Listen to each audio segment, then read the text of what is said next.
1. 블루락의 아류주배, 흥미, 강림, 귀여움, 확정. 이 밈은 축구 만화 블루락에서 유래됐는데요. 주인공인 이사기 요이치가 감옥 같은 트레이닝 시설 블루락에서 세계 최고의 공격수가 되기 위해 경쟁하는 이야기를 담고 있었습니다. 다양한 테스트를 통과한 요이치는 3대 3경기에서 극강의 상대를 만나게 됩니다. 그중 하나가 바로 밈에 나오는 아류주배라는 인물로 긴 생머리와 긴 팔다리를 가진 캐릭터인데요. 특이한 점은 그가 심각한 자아도취에 빠져 스스로를 높이는 말을 자주 사용한다는 것입니다. 나 강림, 지금 필드 위에서 최고는 바로 나인가? 멋있음, 확정. 많은 사람들의 눈을 의심하게 만든 이 대사는 이후 인터넷 커뮤니티에 퍼지며 다양한 패러디가 만들어지게 됩니다. 이외에도 블루락은 시시해서 죽고 싶어졌다. 나에게 축구는 살인이다. 왕의 앞에 서지 마라. 등 보는 사람들을 오그라들게 만드는 대사들이 여러 등장하며 더욱 인기를 끌게 되었습니다. 2. 나루토의 지로보. 지로보는 소리마을에서 악명 높은 4인방 중 한 명으로 만화 초반부 사스케 탈환편에서 첫 등장합니다. 이들은 나뭇잎 마을 친구들과 전투를 벌이게 되는데요. 여기서 지로보는 사스케의 동료 중 가장 약해 보이는 초지를 지목하며 이렇게 도발합니다.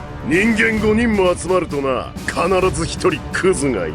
하지만 결국 지로보는 초지에게 패배하였고 그렇게 비중 없는 악역으로 사람들의 기억에서 잊혔습니다. 이후 지로보는 우연한 계기로 인기를 얻게 되었는데요. 그것은 바로 리그 오브 레전드라는 게임 때문이었습니다. 롤은 5대5로 진행하는데 유독 팀원들과 싸우느라 게임을 망치게 되는 경우가 자주 일어났습니다. 때문에 지로보 선생님은 여기까지 예상하셨던 것인가? 라는 농담이 나오기도 했죠. 그리고 조별과제, 팀별 업무 등 현실에서도 적용 가능한 상황이 많았는데요. 심지어 코로나가 한창 심했을 때 정부에서 5인 이상 집합금지 명령까지 떨어지며 많은 사람들은 지로보의 현명함에 놀라게 되었습니다. 결국 이 대사는 일상생활을 관통하는 명언이 되어 이후 지로보는 대현자 지로보 선생님으로 불리게 되었습니다. 3. 바퀴 시리즈의 존 호너 박사. 이 밈에 나오는 인물의 정체는 바퀴 시리즈의 존 호너 박사입니다. 그는 동물의 화석이나 알에서 DNA를 추출하는 고생물학자이죠. 어느 날 존 호너 박사에게 정체불명의 대부가 찾아와 엄청나게 많은 돈을 주며 한 신체 실험을 부탁합니다. 이에 존 호너 박사는 나를 돈으로 사려고 하다니 날 모욕할 셈인가? 라고 화를 냈는데요. 하지만 꾸짖기에는 너무나 많은 돈이었기에 제안을 받아들입니다. 알고 보니 대부의 의뢰는 역사상 최고의 무사인 미야모토 무사시의 DNA를 이용해 그를 되살리는 국가기밀급 실험이었습니다. 이에 존 호너는 대부를 어르신이라고 부르며 기뻐했고 적극적으로 연구에 참여하게 됩니다. 이후 이 대사는 꾸짖기에 너무 많은 돈이었다 또는 자본주의의 유혹을 이기지 못한 흥미라는 제목으로 패러디되었는데요. 고양이 보험 광고 찍은 강아지 훈련사 강영욱, 과거 노래에서 토익 디스하고 토익 광고 찍은 지코 등 돈의 유혹을 뿌리치지 못한 상황에서 자주 쓰였습니다.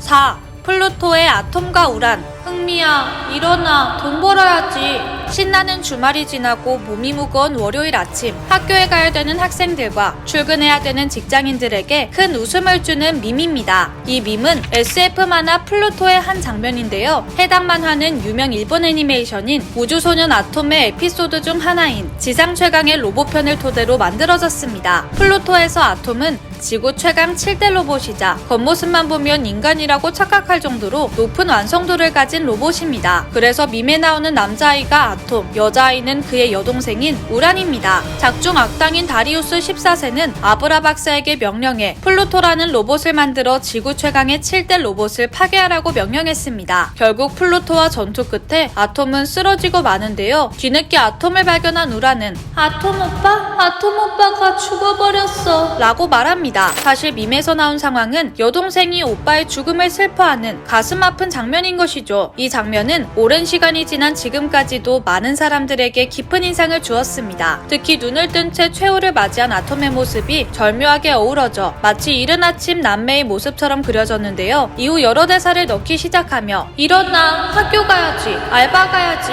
렌더링 해야지 등으로 다양하게 패러디되었습니다. 5. 파이어 펀치의 선. 흥미, 그는 신인가? 이 밈의 유래는 만화 파이어 펀치입니다. 작중 재생의 능력자인 아그니는 발화 능력자 도마에게 받은 공격으로 영원히 불타는 몸이 되어 고통받게 됩니다. 이후 도마에게 복수하기 위한 여정을 떠나게 되는데요. 그러던 도중 우연히 무차별적으로 학살당하는 노예들을 발견하게 됩니다. 이를 보고 과거의 아픔이 떠오른 아그니는 분노의 악당들을 모두 죽이고 말죠. 그렇게 구출된 노예들은 아그니를 신으로 받들었습니다. 하지만 아그니는 나는 그리 대단한 인물도 아니에요. 사실 구해주려고 했던 것도 아니고 라며 영웅시 되는 것을 거부했습니다. 이때 밈의 주인공 선이라는 인물이 상황에 기름을 붓는 말을 합니다. 아그니님, 그는 신이야. 이후 이 대사는 인터넷 방송이나 게임 대회, 스포츠 경기 등에서 대단한 활약을 한 선수를 찬양하는 의미로 쓰였습니다. 그리고 인터넷에 혹시 재밌는 만화 있다면 추천 좀 해주세요 라는 질문글이 올라올 경우 나를 위해 파이어 펀치가 되어줘. 그는 신이야 라며 파이어 펀치를 소개하는 드립으로 사용되기도 했습니다. 오늘의 이야기 흥미로우셨다면 구독과 좋아요 부탁드려요.